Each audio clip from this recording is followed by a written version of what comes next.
Policías de Reddit, ¿cuál es la cosa más sospechosa que han sorprendido haciendo a alguien por una razón legítima? Mientras patrullaba un barrio de viviendas militares, había notado una camioneta sospechosa estacionada por la zona durante las últimas noches, siempre en un sitio diferente, pero nunca pude verla entrar ni salir. Así que, alrededor de la quinta noche, escondí mi auto y esperé. Efectivamente, la camioneta pasó. Esperé unos minutos antes de seguirla. Doblé la esquina y descubrí a 3 tipos que revolvían todos los cubos de basura que quedaban en la calle. Resultó que eran del CID, Piensa en CIS, la serie, pero en versión militar. Sospechaban que alguien en la zona estaba cocinando metanfetamina y estaban revisando los cubos de basura para encontrar ingredientes desechados. Solo me enteré después de que me regañaran cuando llamaron a mis supervisores. Sigo sin sentirme mal, nadie me lo dijo.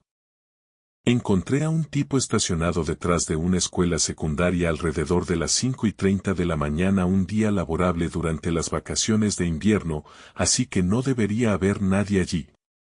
No tenía mucha excusa para estar allí, pero nada más estaba fuera de lugar y no lo querían. No fue hasta que se fue y miré alrededor, donde estaba estacionado, que descubrí lo que estaba haciendo. Hizo un montón enorme que simplemente estaba sobre la nieve, aún humeante. Me hizo reír tanto que solo pude patear nieve encima y decir 10-8, disponible para llamadas. Tarde en la noche, vi a un tipo sacando tuberías de cobre de un supermercado local después de que cerrara. El robo de cobre en esa época era muy común, así que pensé que se trataba de un robo en curso. Salí, preparándome para un arresto fácil. Le pregunté qué estaba haciendo. Dijo que lo habían contratado para vaciar el lugar. Le pregunté por qué se llevaba el cobre. El dueño le dijo que su pago eran las tuberías de cobre. Como ya no iba a ser un supermercado, no las necesitaban. No me lo creí ni por un minuto. En ese momento, el detector de mentiras me estaba dando la lata, así que encontré al dueño en nuestros registros, lo llamé, y en serio. El tipo había sido contratado para vaciar el lugar y le habían pagado con tuberías de cobre. Ese era el acuerdo. Estaba empezando en la calle cuando Pokémon Go estaba despegando. Tantos contactos en plena noche que solo eran gente intentando atrapar Pokémon. Yo, señora, me di cuenta de que está dando vueltas alrededor de este negocio cerrado a las 3 de la mañana. Persona, sí, hay un montón de Charmanders aquí, y hay mucha gente durante el día. Yo, oh, gracias por avisarme. Saco el teléfono y abro Pokémon. Una noche, volvía de casa de un amigo. Era tarde, y su casa era conocida por sus fiestas, y esta era una zona relativamente rural, así que la policía no tenía mucho que hacer. No había bebido ni nada esa noche, y no había fiesta. Así que, mientras conducía a casa por las carreteras secundarias con curvas, choqué con una mofeta. Bueno, no la choqué, pasó justo debajo de mi coche, y oí un ruido. Seguí conduciendo, pero después de 5 o 6 minutos, el aire acondicionado empezó a despedir el peor olor que jamás hayas olido. Sabía que era la mofeta. Estaba a solo 10 minutos de casa, así que intenté aguantar. Bajé las ventanillas y asomé la cabeza. No funcionaba, el olor era insoportable. Entonces, tuve que vomitar. Me detuve, puse las luces de emergencia y empecé a vomitar en la cuneta. Después de un minuto más o menos, un policía se detiene y enciende las luces. Sigo vomitando. Se baja y ve a un veinteañero con tatuajes y un piercing en la nariz vomitando. Mientras camina hacia mí, empieza a decir, vaya, vaya, parece que alguien bebió un poco de más esta noche. Dios mío. ¿Qué coño? Al pasar junto a mi coche, huele la mofeta. Empieza a vomitar y vomita un poco, mientras que entre mis vómitos digo, vomitar *. Golpeado una mofeta, creo. Asterisco vomitar asterisco. Está atascada en los bajos. Los dos nos apartamos un poco hasta que pudimos hablar de nuevo, y entonces me ayudó a sacar la mofeta de los bajos del coche mientras los dos vomitábamos con su palo extensible. Una vez que se lo quitó, asintió y dijo, bueno, buena suerte, chico, y se subió a su coche. Los dos parecíamos bastante avergonzados. Quienquiera que fueras, policía, siento que no te arrestaran tan fácilmente como creías. Pero gracias por ayudarme a sacar a esa mofeta del coche. Mi padre me contó una ocasión, allá por los 80. Mi padre estaba sentado en su patrulla, a la vuelta de la esquina de un bar. Un coche pasó, haciendo un pequeño desvío con el tubo de escape saliendo, lo que indicaba que acababa de arrancar. Lo detuvo. Huele a alcohol en el conductor, al tiempo que notó un bastón grande en el asiento trasero. Lo hizo bajar y luego preguntó por el bastón.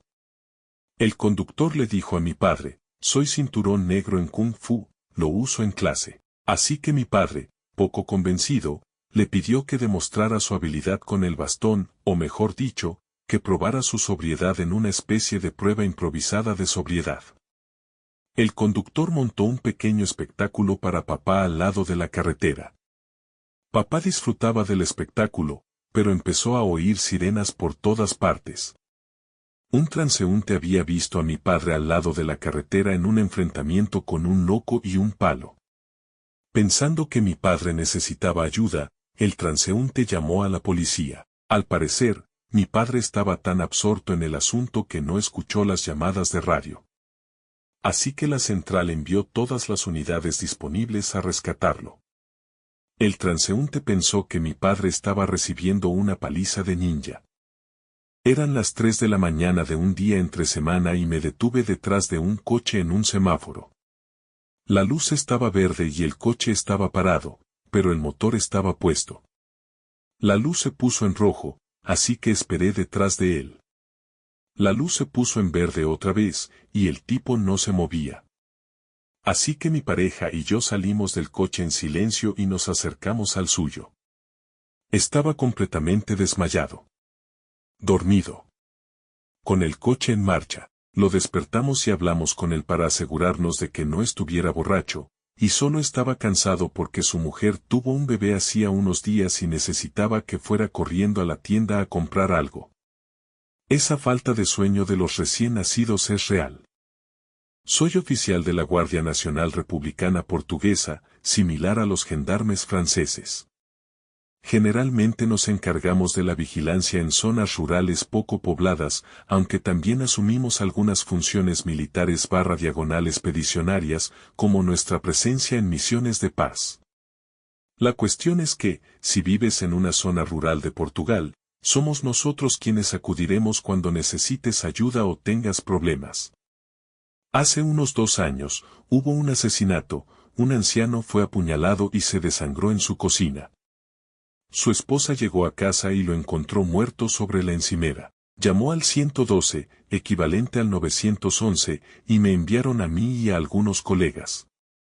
Los paramédicos confirmaron la muerte en el lugar, pero no queríamos mover el cuerpo antes de que la policía judicial pudiera examinarlo y realizar las pruebas forenses. Además, la anciana no se recuperaba bien del shock, así que, tras unos 20 minutos de hiperventilación, la subimos a la ambulancia y los paramédicos la llevaron al hospital. Eso significa que mi colega y yo nos quedamos vigilando el cuerpo, intentando mantener las cosas como las encontramos, mientras buscábamos pruebas. Aproximadamente 1 hora después, oímos llegar un camión. Mi colega subió del sótano donde estábamos, pero me quedé un rato más para echar un vistazo mejor. Volví 10 minutos después y vi que el cuerpo había desaparecido. Miré afuera y vi a 2 tipos metiéndolo en la parte trasera de un camión frigorífico anodino. Salí corriendo y gritando con la pistola en la mano, pensando que el asesino había vuelto e intentando borrar sus huellas. Mi colega salió de detrás del camión. Resultó que el vehículo de la morgue estaba averiado y que estaban alquilando uno para transportar los cuerpos. Los dos tipos que vi eran trabajadores de la morgue que estaban subiendo el cuerpo al camión para llevarlo a la morgue, mientras mi colega hablaba con un tercero. La policía judicial no llegó hasta unas 2 horas después. Trabajo de madrugada, y una noche, como a las 2 de la madrugada, estaba sentado en mi coche patrulla haciendo papeleo. Vi un coche viejo circulando despacio por la zona y luego entró en un aparcamiento abandonado y aparcó en la esquina, junto al bosque. No había luz. Era un edificio que estaban demoliendo. No es normal.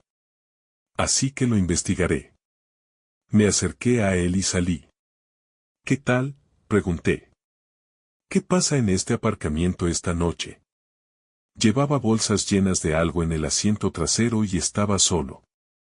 Era un hombre mayor y parecía un poco raro. Me dijo, vine a dar de comer a los gatos. Pensé que era una respuesta absurda e intenté ponerle en evidencia. Vale. ¿Dónde están los gatos? Entonces, unos 40 gatos salieron corriendo del bosque. El hombre preguntó, ¿puedo? Le dije, ¿seguro? Sale del auto y comienza a alimentar a los gatos. Comida seca de sus bolsas, lo más cercano que puedo describirlo fue la escena de Ace Ventura donde todas sus mascotas salen de su escondite.